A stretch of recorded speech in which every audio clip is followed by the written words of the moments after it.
其实，在你经营 YouTube 频道的时候，只需要频道里面有出现1到2部的爆款影片，就会让你频道变得完全不一样。我在前几天看到了一个 YouTuber 的采访，这名创造者他研究出了6个步骤去打造爆款的影片，让他在不到1000个订阅的时候，就打造出了一部接近80万次观看量的影片。他分享的策略还有方法适用于任何类型的频道，所以这期影片我就把他分享的信息整理出来，希望能够帮助你去更好的经营频道，去打造出爆款影片。还有 grayson， 这频道主要是分享关于 YouTube 频道运营、流量变现以及网络创业内容。我每周会分享3部影片，需要记得订阅我频道，也记得透过下方链接去免费订阅创作者周报。我会在每周的时候去发送给你最新的 YouTube 平台信息，还有频道经营创业的心得，让你可以用5分钟的时间就能够快速收获到新的资讯还有知识，让你不断提高。制作 YouTube 影片最难的是什么呢？我个人认为这会是影片的话题。很多时候其实我们是想要去做 YouTube 影片的，但是我们实在是不知道应该做什么话题类的影片。这名创造者他在采访里面有说到，他的话题库里面有超过100个话题。然后这采访者他有继续问到，这个创造者他是如何从这些话题里面去寻找最适合的影片话题呢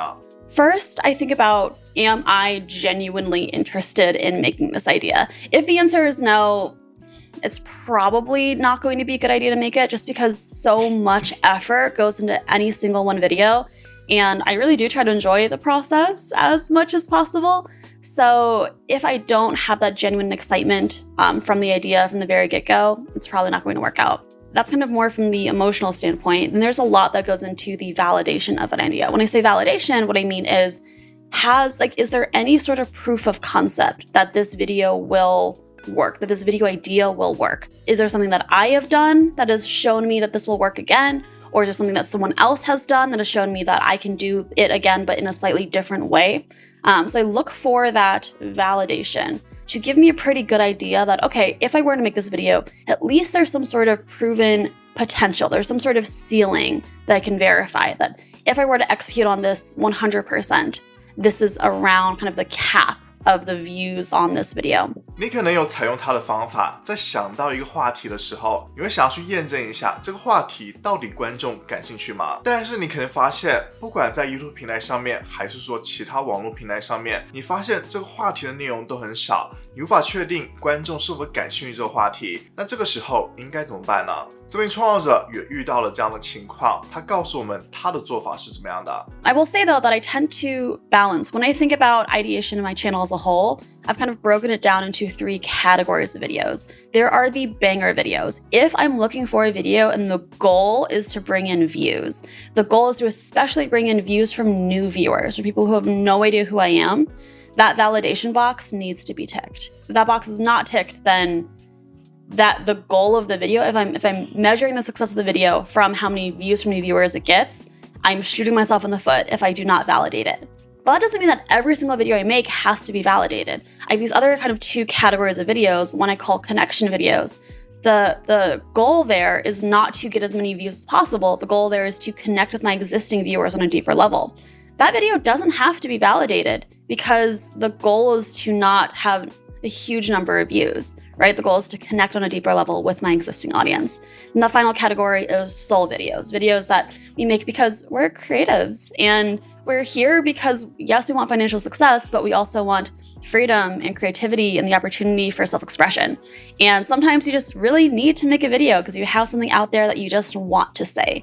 And for those, again, I don't believe that you need validation. You need validation in order to make the videos that your heart wants to make. 我在影片开头有说到，他在只有几百个订阅的时候，就打造出了一部接近80万次观看量的影片。那么你肯定会想知道，他是如何找到这个爆款影片话题的？接下来他就揭露了他的方法，这个方法是可以被复制使用的。Instead of looking for what topics other people had done, I looked within one of my existing videos, which was a little bit of a high performer for me. Again, everything in context. I had a video that had over 1,000 views at that time, which for me, again, 747 subscribers, that was a bit of a high performer on my channel. That one went over kind of like, I think the title is How Mr. Beast Solved YouTube or How Mr. Beast Solved YouTube Retention. And I broke that into chapters. And there were a number of different chapters, but one of the chapters was intros, how he treated intros. And the retention on my video for that particular chapter was quite high, was the highest over the entire video. And so I got to thinking, and also some of my comments were specifically calling out that section as particularly interesting or useful.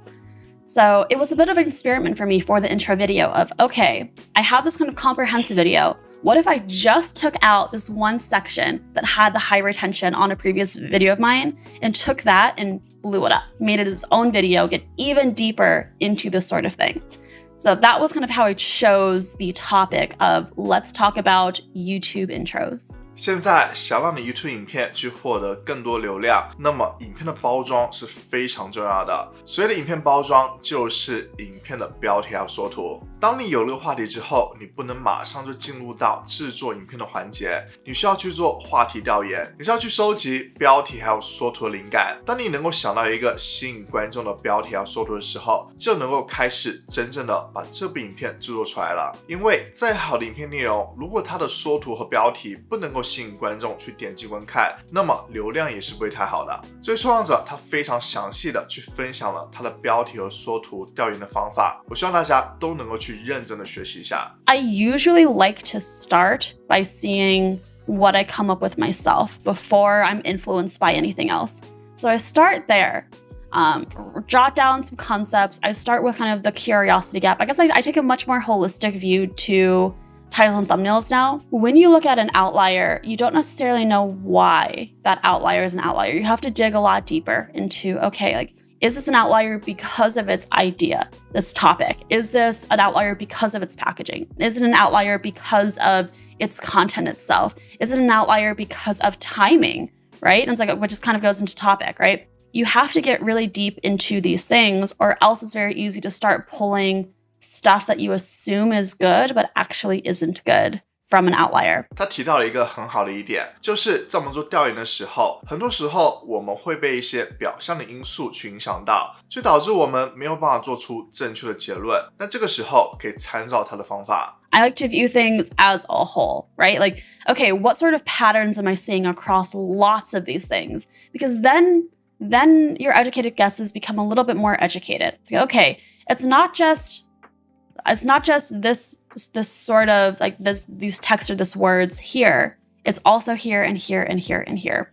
And also I would say you don't have to just look within your individual niche as well. When I went into a lot of the research for my thumbnail video, right, I was looking across as many thumbnails as I could across many different types of niches across YouTube.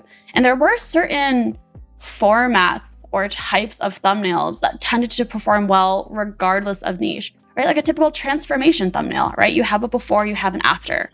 That can be the case when whether you're in the YouTube education space, or if you're in the health and fitness phase, or if you're doing a room transformation video, or nearly anything else can be applied to this transformation before and after thumbnail format. And there are a couple of other key formats that are repeatable across a variety of different niches and do work across a variety of different niches because there's something psychological drawing us to those things.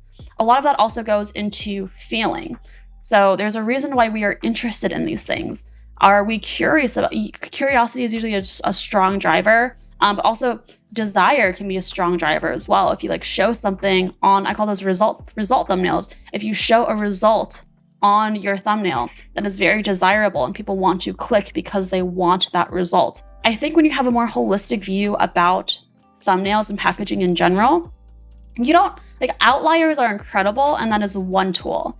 And then you start to like piece everything else together in a way that can create your very own thumbnail and one that is unique to you and has a chance of being remarkable as opposed to just being drowned out in the sea of what everyone else is making. 在我们做好这些工作之后，我们就可以开始去着手去写影片的脚本了。YouTube 影片脚本的好坏能够非常直接的影响到这部影片是否能够吸引到观众、留住观众。所以创作者他分享了一些他在写影片脚本的时候注意的地方，我认为非常值得大家去记住。I mean, intros are just super important. I spend a lot of time on my intros, making sure that my intros hit really, really, really hard. I want to make sure that obviously number one is the the quality of information is exceptional. It has to be something that people hear it and they're like, wow, this is amazing. This is great information. Beyond that, I want the script to feel good. I optimize a lot for feeling. We kind of have this concept in design called UX, right? The user experience of it, and not just how a design looks like, but how it feels to use. And I treat my scripts very similarly. Like, how does the script feel to read? Does everything flow into each other quite neatly? Or are there like jagged edges that don't feel as great? There are things that people snag on. I want to make sure that those are all smoothed out and it feels nice to go through. Things like humor and jokes kind of like add to that feeling as well. And I always make sure that at the end, we leave on a high note. It's inspirational, it's encouraging. I want people leaving feeling like, wow, that was a whole lot of video. There's a lot to work on, but I can do it.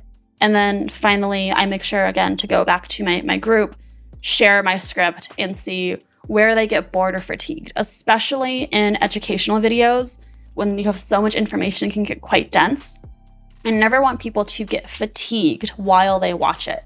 So how do I make sure that I alternate between, this is a lot of information, but then you don't have to focus as much because we get to like watch something or watch it applied. And then there's this alternation of moments of like dense information versus lighter information, high energy versus low energy, and making sure that that all feels good throughout the entire portion of the script. 除了影片脚本之外，影片的剪辑也会影响到观众在观看影片时候的体验。现在大部分的 YouTuber 他们的画面都是非常丰富的，时不时就会跳出一个元素、文字、图片，或者是更换拍摄的场景，去给你一种新的思维刺激。这些都是他们去提升观众观看时长的方法。作为创作者的影片也是一样的，它的画面也非常丰富。对此，他也表达了他的看法。And so before I film, I go through my finished script.